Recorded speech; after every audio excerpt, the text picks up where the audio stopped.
Good evening, everyone. My name is Rachel, and I'm a landscape architect and city planner and a part-time artist, and I practice here in Columbus.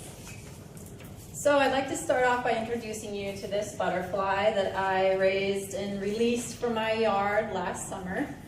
He's made his way down to Mexico, I hope, and I'm hoping this summer to host his great-great-grandchildren that somehow miraculously come back to my yard. I'm a landscape architect. You may be thinking, why am I raising butterflies? A lot of people think landscape architects just make your yard look pretty. It's so much more than that. It's about connecting our built environments to our natural environments. And that's something we need more of today. We may think, why can't we just leave nature out there, let it do its thing? We do what we want in our yard. Unfortunately, that's not how nature works. What we do in our yard, the plants that we put in our yard, can become invasive, like you can see that calorie pair in natural environments. Unfortunately, we've lost a lot of what is our natural space in Indiana over the last few centuries. There isn't that much left. And what we do have left is increasingly segmented and not functioning well for the animals that depend on it. You can see in Indiana, the forests that we have remaining are very fragmented. And if we don't figure out a way to connect these fragmentations through our built environments, through our subdivisions, through our cities, then the species that depend on these spaces will not be able to survive. It's not just a problem in Indiana, of course. You can see nationally there are very few spaces that are reserved for biodiversity and protection. And if we don't find a way to integrate these into our built environments, they're not going to survive. You may be thinking, well, Columbus is a small town. I look outside, I see a lot of nature, right? Well, surprisingly, when you take a look at it, there's really not that much natural left. So much of it is used up by agriculture, subdivisions, urban development, urban sprawl. Something interesting I'd like to point out happened back in 2009. For the first time ever in history, the amount of people in the world living in urban spaces surpassed the amount of people living in rural environments. That means that more people are living in spaces where they do not have access to nature. And our natural environments are increasingly being eaten up by these urban spaces. If we don't figure out a way to solve this problem, we're going to be in serious need of help. Back to my butterfly.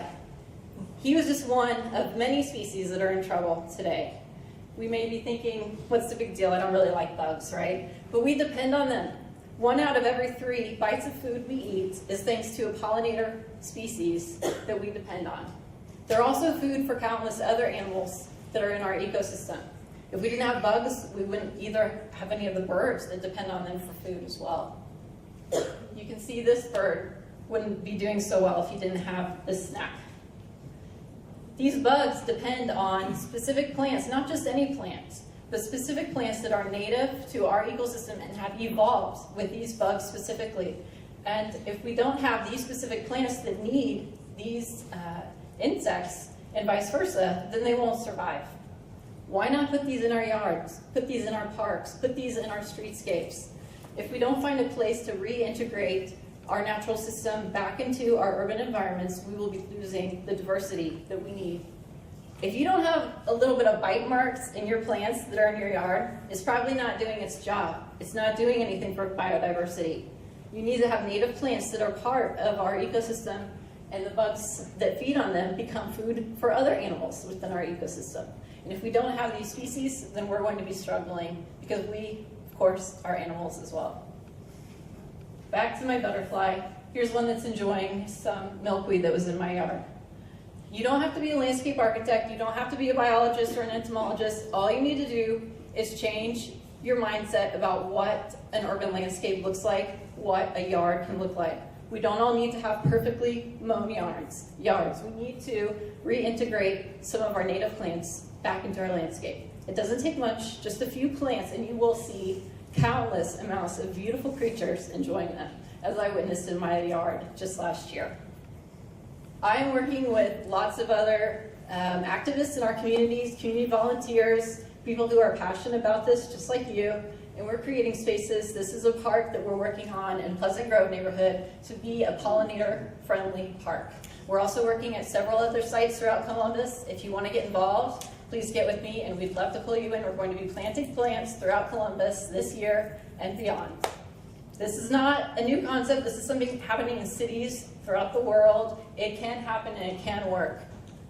I leave you with this butterfly that I released last year, taking a little drink before I sent it on its way. This was my way of inviting a little more nature back into my life, and I encourage you all to think about how you can invite nature back into your life and back into our city. Thank you.